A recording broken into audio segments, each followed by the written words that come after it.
Hey, so if you're interested in going on a ketogenic diet or you're considering trying it, I really suggest trying it.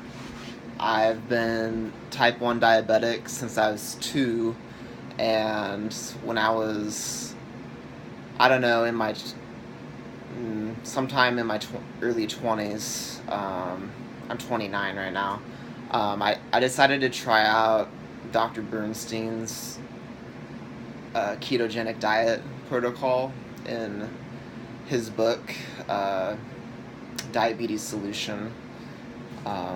It's by Richard K. Bernstein, and that's the book that I recommend reading before trying a ketogenic diet for type 1 diabetes, because it's very thorough, and that's what I followed and read first before doing it. What I did was I read that book and decided I wanted to try it out.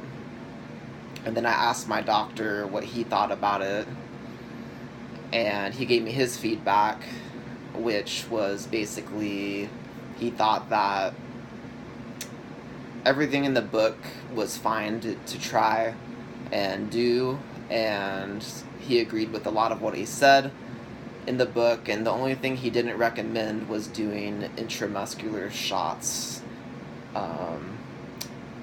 which you would find in that book. So that's the only thing he recommended not doing.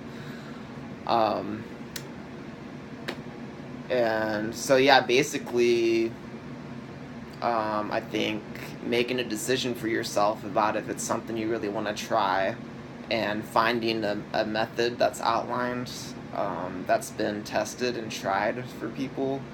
And for me, as a type 1, I trust Dr. Richard Bernstein because he's a type 1 diabetic who has done this with himself and also with many of his patients who are type 1s and type 2s. Let's see, what else? I mean, at this point, just from my personal experience, going ketogenic, it's basically figuring out what amount of protein makes, some moderate amount of protein you need for each meal that makes you full, combined with fat. You can have a lot more fat on this diet, so definitely add fat to your diet. Fat and protein make me the fullest, but I try to concentrate on the fat more than the protein. And then vegetables, non-starchy vegetables. That's basically what I eat. So it's like meat, eggs, fish. That's mostly what I eat. Like turkey, ground beef, salmon, sardines, eggs. And I have different fats like coconut oil, olive oil, lard, ghee, tallow, things like that. But really, like, it's really outlined in that book, and that's why I just recommend reading that from taking all my advice on this, because it's a lot more in-depth from that book. And I'd say, like, if you decide you definitely want to try it, try a ketogenic diet for at least, I'd say, a month to 3 months. I think 3 months is the gold spot. That's the spot to really know if it's something you want to do for yourself or not. Even doing it for 2 weeks might be good enough to test it out. But I know some people have a hard time transitioning to a ketogenic diet. I never really did. But that transition period can be like 1 to 3 weeks, where you might feel not that great. But I don't know. I felt a lot better pretty immediately, and it controlled my blood sugars like the best. I've had the best control of my blood sugars I've ever had in my life, and it is not possible in any other way that I know. The closest blood sugar, like the level of blood sugar control that I've had on another diet was, okay, sorry, I'm not wording that clearly. The best blood sugar control I've had on a high carb diet was when I tried out a fruit-based diet, which was suggested from, what's his name, Robbie. He's on YouTube, and I think he has a Facebook. His name's like Robbie the Fruitarian. I forget his full name, but if you YouTube him, you'll find him. But he does a fruit-based diet and eating basically all fruit. And I experimented with that diet for a little while, and it was actually really helpful for blood sugar control. Like the best I've had on a high-carb diet ever. And I was pretty surprised, actually. And my insulin sensitivity went up over time, and it was definitely a lot more, my blood sugars were a lot more managed and controlled than on other high carb diets. And so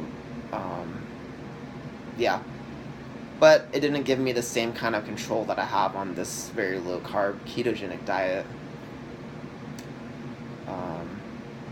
And it's also prevented me from having very low blood sugars at night. I used to have seizures when I was younger, and it's just it's made all my fluctuations go from like this in blood sugar to like this. So that it still fluctuates, but it's much more level and much more safe. Life is much easier. Well, simpler. It's simpler. It's not the easiest diet to stick to. So I'd say prepare yourself for some managing your emotions, and that's one thing I've had to work on, is my emotional maturity with this, and discipline. And this takes, for me, I need to be very disciplined about it, and I don't recommend having like cheat days or days where you eat food that's high carb, because it will just physically it throws off your blood sugars. For me, it'll throw off my blood sugars for like a few weeks before it comes back down to the ketogenic state where my blood sugars are much easier to manage. And also it's just a lot harder for me emotionally to handle that. So that's just me. But it's something that I say to diabetics who haven't tried it to definitely try it. If you think it's for you, and or you're curious about it, but do it carefully and do your research, because each person's different, and I don't know who you are and what your body's like. So but for me it worked really well. But I think a lot of diets and things people say are good for diabetes, it's worth it to do research on it, and if you think the evidence outweighs the potential costs of it, is to try it out. Because if I hadn't have tried this ketogenic diet out, I wouldn't have no clue. Or even the fruit-based diet, I would have no clue. Just the standard American Diabetes Association diet, I would have no clue. And so it's all an experiment, and to see what works best for yourself. Yeah. And for me, this is just me, but I've kind of stayed away from artificial sweeteners, or just any kind of, even natural sweeteners, just because it causes cravings for high carb foods for me. And so I've just found like eliminating that stuff has helped me maintain my diet a lot. And also doing exposure therapy has helped with managing my cravings, and maybe I'll put a link down in my video description that has a video that goes into that. But yeah, I think the main thing I'd recommend is checking out Dr. Bernstein's Diabetes Solution book, or his website.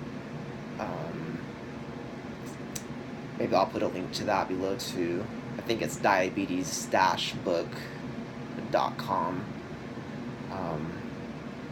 Because he really outlines a lot of basic information that's helpful. And yeah, I don't know, I'll think of some stuff maybe I can add below the video to direct people or whoever's watching this towards those resources that I've found helpful for me. But yeah, it's been an amazing journey trying ketogenic diet. Like, it's been very life-changing. I was like crying and like when I first started trying it out, and it's just like I didn't know it was possible.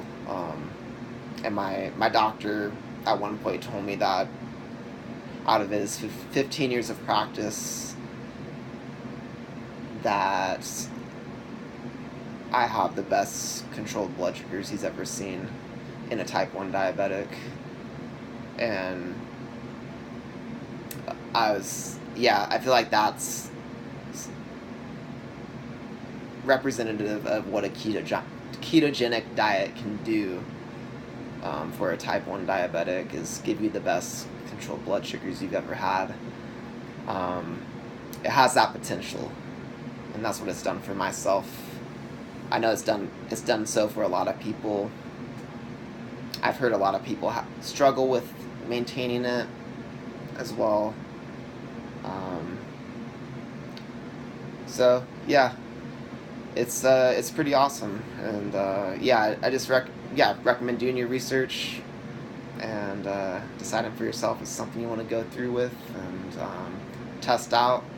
And hey, if it works for you, awesome. Like, continue it and refine it and continue growing and doing your research. Ask questions, go onto forums, pay attention to your blood sugars, listen to your body. Trust yourself and what you need to do for yourself. And if it doesn't work for you, then let it go and try something else out. Yeah, thanks. Good luck.